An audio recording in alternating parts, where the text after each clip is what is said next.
एक भिक्खू है जो कि संविधान बांट रहा है, चीबर पहन रखा है और संविधान बांट रहा है। अब मुझे ये बताओ, वो कभी संविधान बांटता है, कभी टूर पे ले आरक्षण जाते हैं, कभी हाँ, कभी आरक्षण बचाता है, कभी संविधान बचाता है, कभी लोकतंत्र बचाता है। ये बताओ कि ये सारे शब्द जो मैं बोल रहा हूँ, लोकतंत्र, संविधान, आरक्षण, धार्मिक शब्द नहीं है, बिल्कुल नहीं। ये तो प्योर राजनीतिक शब्द है। जिनको राजनीति करनी है उनके लिए ये तो शोभा देता है, लेकिन ये भिक्खू को जो है धम्पद बांटना चाहिए, बुद्ध है धम्मा बांटना चाहिए। पेरियार जी ने जो है, जब हिंदुओं ने ये बोला कि ये मूर्ति है, इसमें शक्ति है, ये चमत्कार करती है, तो उसको जांच करने के लिए कुछ लोग बोलते हैं पेरियार जी ने अपमान कर दिया। अपमान नहीं किया है, लेकिन जब आप बोल रहे हो कि इसमें शक्ति है तो जांच तो करनी पड़ेगी ना। क्या आपने बोला वैसे ही मान लूं मैं? वो तो सही नहीं है। तो पेरियार जी ने सिर्फ जो है उसकी जांच करने के लिए मूर्ति को कि इसमें शक्ति होगी तो मैं इसको जब अपमानित करूंगा तो कुछ बोलेगी, तो उसमें जूते बजाए, चप्पल बजाए, लेकिन पूरा दिन जो है जूते चप्पल बजाने के धर्म की बात करें तो हिंदू धर्म में जब कोई व्यक्ति मर जाता है तो उसको जब अर्थी उसकी लेके जाते हैं तो बोलते हैं राम राम सत्य है। लेकिन अगर वहाँ पर किसी हिंदू के घर में कोई बच्चा जन्म ले और वहाँ पर अगर कोई राम राम सत्य बोल दे तो वहाँ पर जो है वो नियम नहीं चल पाता, अशुभ हो जाएगा, और वहाँ पर शायद उस व्यक्ति की जो लोग पिटाई करने लग जाएंगे। तो ऐसा कैसा नियम? राम राम सत्य है, अगर इसको देखें तो इसमें बुराई क्या है? एक जगह तो वो एक अलग इफेक्ट दे रहा है, दूसरी जगह अलग इफेक्ट दे रहा है, यानी बदल गया।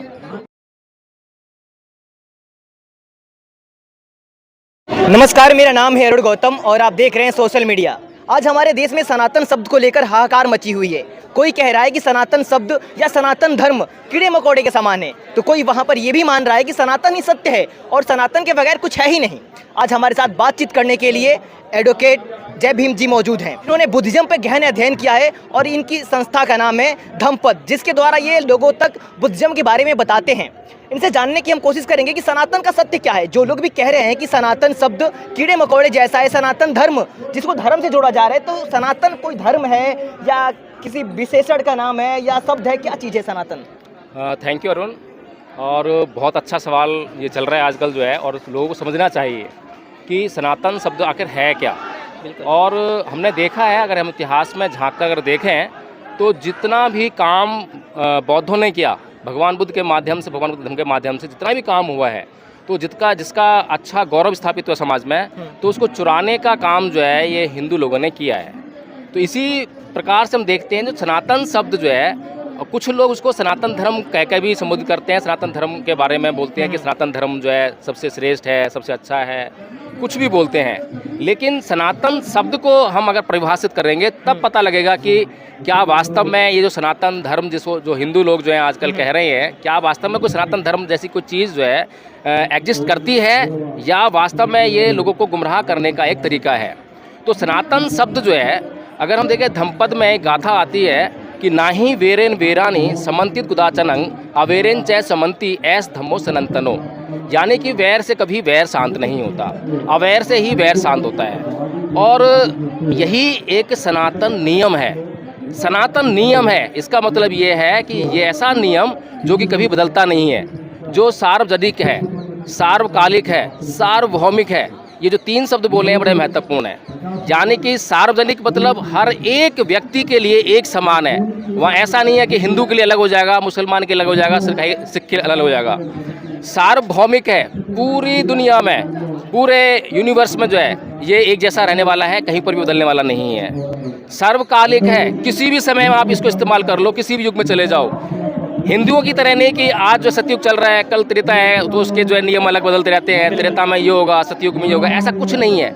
भगवान बुद्ध की जो वाणी है वो आप किसी भी काल में इस्तेमाल कर लीजिए, किसी भी मनुष्य पर इस्तेमाल कर लीजिए, किसी भी देश काल परिस्थिति में इस्तेमाल कर लीजिए, वो एक जैसी बने रहने वाली है।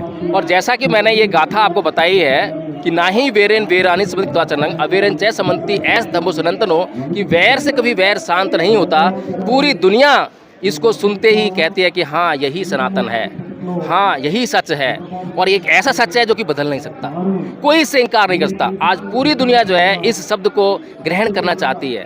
आज जो ये पद है, ये जो बात है भगवान बुद्ध की कि वैर से वैर कभी शांत नहीं होता, आज इसको पूरी दुनिया ग्रहण करना चाहती है, क्योंकि आज पूरी दुनिया जो है युद्ध की त्रासदी से त्राहिमाम कर रही है। तो इसलिए ये शब्द जो है बहुत महत्वपूर्ण है, इसको समझना जरूरी है कि जो चीज़, जो बात, जो नियम सनातन है, मतलब हर जगह एक जैसा रहने वाला है, हर परिस्थिति में, हर काल में, हर देश में, तो वही सनातन है। अगर इसी बात पर हम जो है इसी को कसौटी मान लें, और अगर हिंदू धर्म जो कि अपने आप को अब सनातन धर्मी कहने लगे हैं, सनातन धर्मी इसीलिए कहने लगे हैं क्योंकि बुद्ध का ये शब्द जो है प्रचलित हो गया, फेमस हो गया, उसका प्रभाव जो समाज में उत्पन्न हो गया। अगर हम हिंदू धर्म की बात करें तो हिंदू धर्म में जब कोई व्यक्ति मर जाता है तो उसको जब अर्थी उसकी लेके जाते हैं तो बोलते हैं राम राम सत्य है। लेकिन अगर वहाँ पर किसी हिंदू के घर में कोई बच्चा जन्म ले और वहाँ पर अगर कोई राम राम सत्य बोल दे तो वहाँ पर जो है वो नियम नहीं चल पाता, अशुभ हो जाएगा, और वहाँ पर शायद उस व्यक्ति की जो लोग पिटाई करने लग जाएंगे। तो ऐसा कैसा नियम, राम राम सत्य है, अगर इसको देखें तो इसमें बुराई क्या है? एक जगह तो वो एक अलग इफेक्ट दे रहा है, दूसरी जगह अलग इफेक्ट दे रहा है, यानी बदल गया। अब जो नियम बदल गया, जो शब्द बदल गए, जिसका अर्थ बदल गया, जिसका भाव बदल गया, वो सनातन कैसे हो सकता है? जिसके नियम सनातन नहीं है, जिसके कानून, जिसके जो भी धर्म ग्रंथ में लिखी बातें हैं, कुछ भी मतलब जो है एक जैसी नहीं है। उनके साथ में युगों की बात चलती है कि त्रेता युग में ऐसा चलेगा, सतयुग में ऐसा चलेगा, द्वापर में ऐसा चलेगा, कलयुग में अलग चलेगा, है नहीं? अब जो अवतार हैं, अवतार का जो जन्म, जो अवतार लेते हैं जो भगवान जो है हिंदुओं में, जो उनकी कथा कहानियाँ हैं, कपोल कहानियाँ, तो वो कहते हैं कि कलयुग में तो जन्म लेगा नहीं ईश्वर जो है। लेकिन ईश्वर के अवतार लेने की सबसे ज़्यादा जरूरत कहाँ पर है?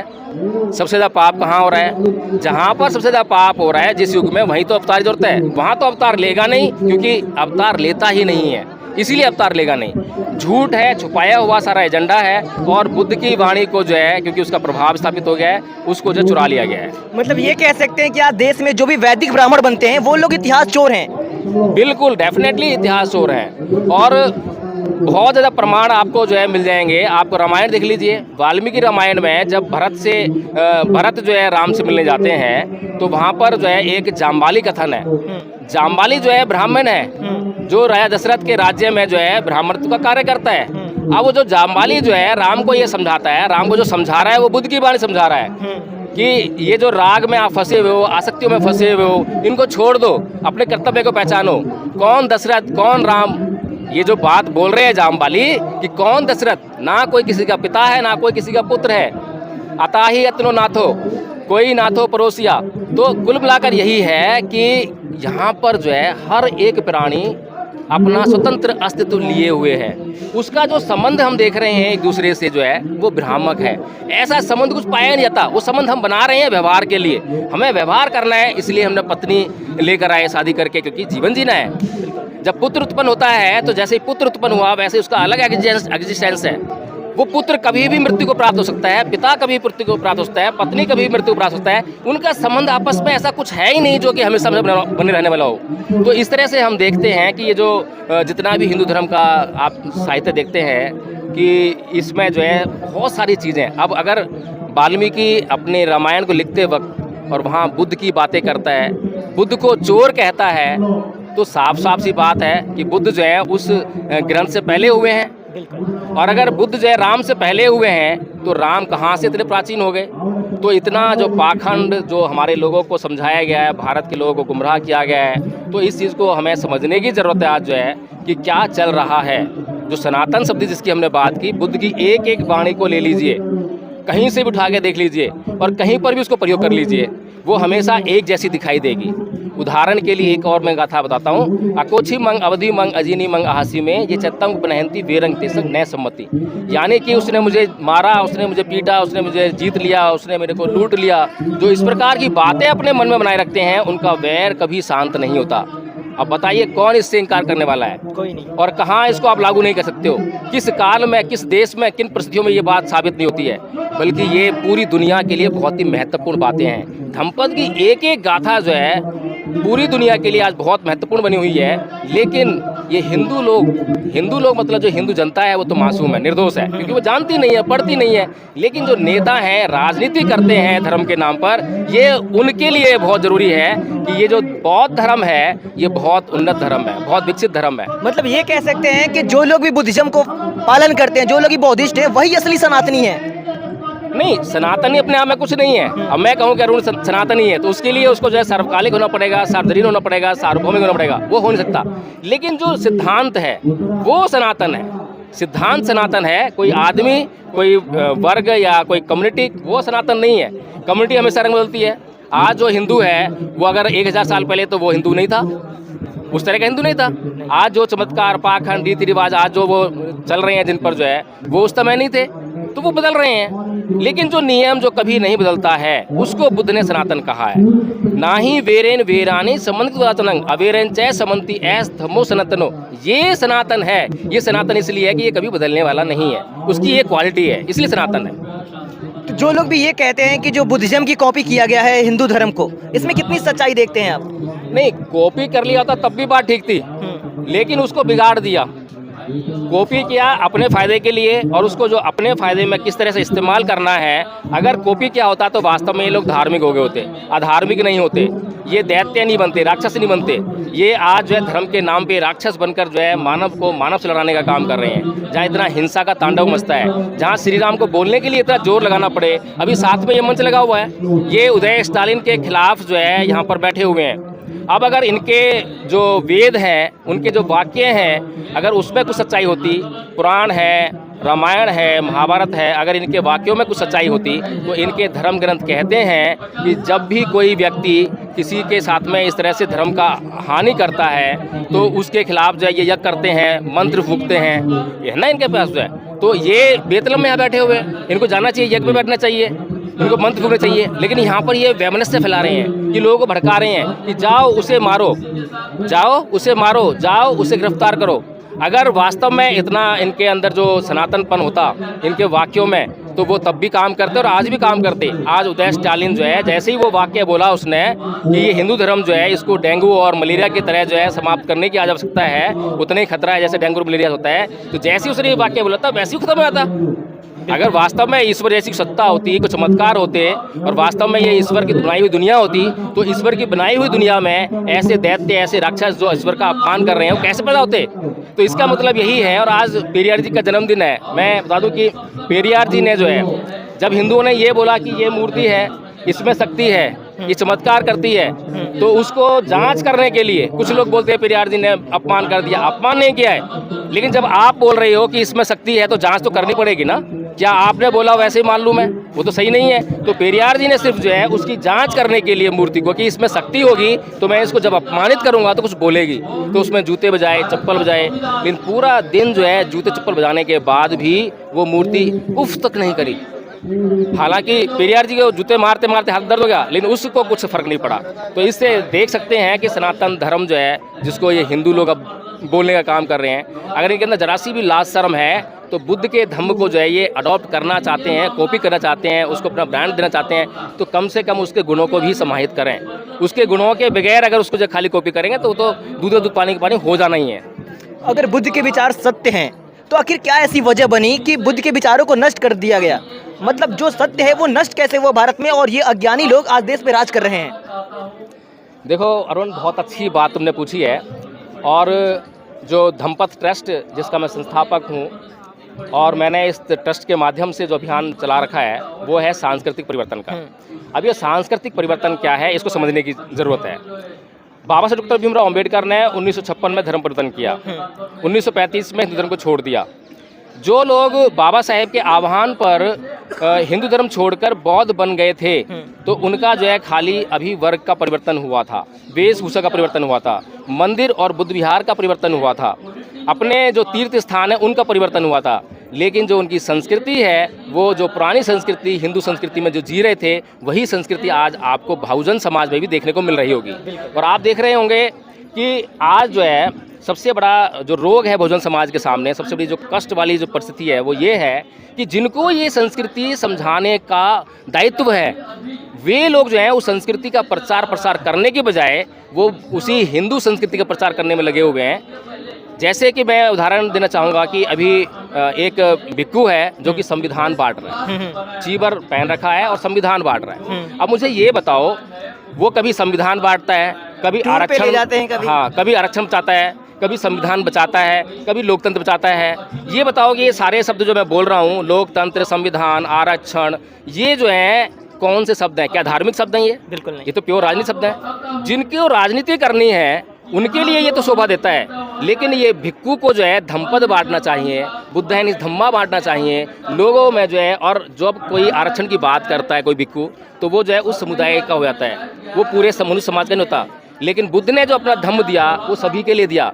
बुद्ध के धम्म को ग्रहण करने वाले ब्राह्मण थे, सारे वर्ग को उन्होंने ग्रहण किया। बुद्ध अगर राजनीतिक हो जाते तो खाली एक राज्य तक सीमित हो जाते। इसीलिए बुद्ध जो है राजनीतिक नहीं हुए। राजा उनके पास आए, सलाह लेकर गए, राजनीतिक सलाह भी उन्होंने दी, लेकिन वो राजकीय नहीं हुए। वे हमेशा जो है धार्मिक रहे, वो हमेशा हर मनुष्य के कल्याण में लगे रहे। जब आपके सामने मनुष्य का कल्याण करना आपका उद्देश्य रहेगा तो आप ब्राह्मण के पास भी जाओगे, क्षत्रिय के पास भी जाओगे, सबके पास जाओगे। और सबसे बड़ी ज़रूरत आज इस देश को, इस समाज को इस बात की है कि इस देश में जो हम अपनी बात को नहीं रख पा रहे हैं, हम जो है जो कह रहे हैं कि चमत्कार नहीं होता है, हम ये बात ढंग से नहीं कह पा रहे हैं, खुले मन से नहीं कह पा रहे हैं। इसका मतलब ये है कि कहीं ना कहीं हमारे मन में डर है कि कोई है जो हम पर जो है हमला कर देगा इस बात को सुनते ही। तो ये बौद्ध भिक्खुओं का ये वाला काम था कि वो समाज के भीतर जाते, ब्राह्मणों के पास जाते, उनके मन मस्तिष्क को परिवर्तन करने का काम करते, उनके अंदर साइंटिफिक टेम्परामेंट पैदा करते, उनको धार्मिक बनाने का काम करते, उनके भीतर से जातिवाद निकालने का काम करते। ये काम बौद्ध भिक्खु का था। ये सांस्कृतिक परिवर्तन है। लेकिन जो हम संस्कृति जैसी हमारी हिंदू धर्म में थी, हिंदू धर्म के लोग कहते हैं कि ईंट के जवाब पत्थर से दो, तो यहाँ पर भी भोजन समाज के लोग बोलते हैं कि हमें एक मारेगा हम 10 मारेंगे। वो ये नहीं बोलते कि ना ही वेरेन वेरान इसमें बुद्ध की वाणी तो ये है, हिंदुओं की वाणी वो है कि ईंट के जवाब पत्थर से देंगे, साम दाम दंड भेद कुछ भी करो, विजय प्राप्त करो। ये हिंदू संस्कृति है, लेकिन बुद्ध की संस्कृति अलग है। लेकिन बुद्ध की संस्कृति को समझना बहुत जरूरी है। जब बौद्ध भिक्षु नहीं समझ पा रहे हैं तो भोजन समाज कहाँ से समझेगा। और इसीलिए जो है आज जितना भी राजनीतिक एजेंडा चल रहा है भोजन समाज के लिए, मैं बता दूँ अरुण तुम्हें जो है कि बाबा साहब डॉक्टर भीमराव अंबेडकर ने एक बात कही थी कि हमारी जो सभी समस्याओं की जो चाबी है, जो हल है, वो राजनीतिक सत्ता में है। ये बात कही थी। बस इसी बात को पकड़कर जो है चंद्रशेखर आज़ाद भी आज घूम रहा है, मायावती भी आज घूम रही हैं, सारे लोग बहुजन समाज के जो है इसको करते घूम रहे हैं। लेकिन बाबा साहब ने दूसरी बात भी कही थी कि अगर राजनीतिक सत्ता को प्राप्त करना है और उसको चिर स्थायी बनाए रखना है तो उसके लिए अपने गैर राजनीतिक जड़ों को मजबूत करना पड़ेगा। अगर आपकी गैर राजनीतिक जड़ें मजबूत नहीं है तो वो चिरस्थायी बनने वाली नहीं है। मान्यवर साहेब कांसीराम जी ने, बाबा साहब डॉक्टर भीमराव अंबेडकर ने जितनी रिसर्च की थी, कांसीराम जी कोई अपनी रिसर्च नहीं है, सारी रिसर्च जो है बाबा साहब ने की और जो उन्होंने लिखा उसको कांसीराम जी ने पढ़ा। और कांसीराम जी ने जब उसको पढ़ लिया, समझ लिया, तो उन्होंने जान लिया कि इस देश में धार्मिक और सामाजिक आंदोलन करने पड़ेंगे। धार्मिक और सामाजिक आंदोलन करने पड़ेंगे। जब उनको ये पता लगा तो उन्होंने देखा कि धार्मिक आंदोलन की गति तो बहुत बुरी है। यहाँ पर जो है हमारा ही समाज अंधविश्वास फंसा हुआ है। अगर उसको मैंने बोला कि धर्म चेंज कर दो तो वो तो बल्कि उल्टा पड़ने वाला है। इसीलिए उन्होंने सामाजिक आंदोलन चलाया और सामाजिक आंदोलन के माध्यम से 4 बार जो है सत्ता प्राप्त की उत्तर प्रदेश में। तो आज हमारे समाज को यही समझने की ज़रूरत है कि हमने सत्ता प्राप्त की, उसके बाद फिर सत्ता से हम बाहर हो गए। कैसे हो गए? क्योंकि जिस पीढ़ी में हमने जो है जो मिशन मूवमेंट दिया था वो अगली पीढ़ी में जो है ट्रांसमिट नहीं हो पाया। ये संस्कृति है। अगर एक बार सांस्कृतिक परिवर्तन हो गया होता तो वो पीढ़ी दर पीढ़ी चलता रहता है, उसको जो है सभी लोग जो है फॉलो करते हैं। इसलिए आज हमें इस बात की ज़रूरत है कि इस देश में धर्म के नाम पे राजनीति होती है, धर्म के नाम पे लोग वोट देते हैं। अगर धर्म के नाम पे इस देश में राजनीति होती है, धर्म के नाम पर लोग जो है वोट देते हैं, तो हमें वो धार्मिक परिवर्तन पर जोर देना पड़ेगा। आज हमें जहाँ पर भी अत्याचार हो रहा है उसको सामाजिक और धार्मिक नजर से देखना पड़ेगा। इंद्र मेघवाल के ऊपर जो हत्याकांड जो उसका हुआ, हत्या हुई जो उसको जो है, वो इंद्र मेघवाल के ऊपर नहीं हुआ था, पूरे समाज के ऊपर अत्याचार था। वो अत्याचार करने वाला कोई एक मास्टर नहीं था, पूरी एक व्यवस्था थी। तो हमें उस व्यवस्था को बदलना है। परम पूज्य बाबा साहब डॉक्टर भीमराव अंबेडकर के ऊपर भी अत्याचार हुए, मास्टर ने अत्याचार किया, नाई ने अत्याचार किया, चपरासी ने अत्याचार किया।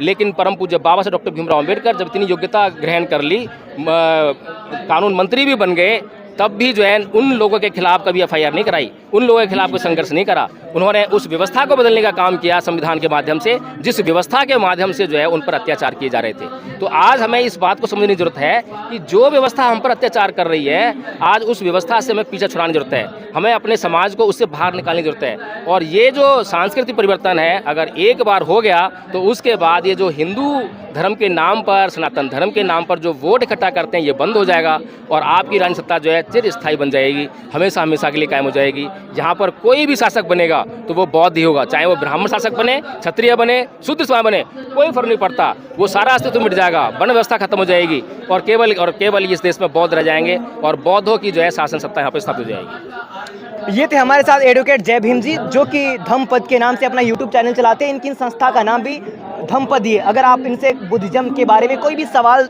पूछना हो या बुद्धिज्म के बारे में कोई भी जानकारियाँ लेना चाहते हैं तो आप इनके यूट्यूब चैनल धम्मपद को सब्सक्राइब कर सकते हैं और बाकी बुद्धिज्म से जुड़ी अधिक जानकारी इनसे प्राप्त कर सकते हैं।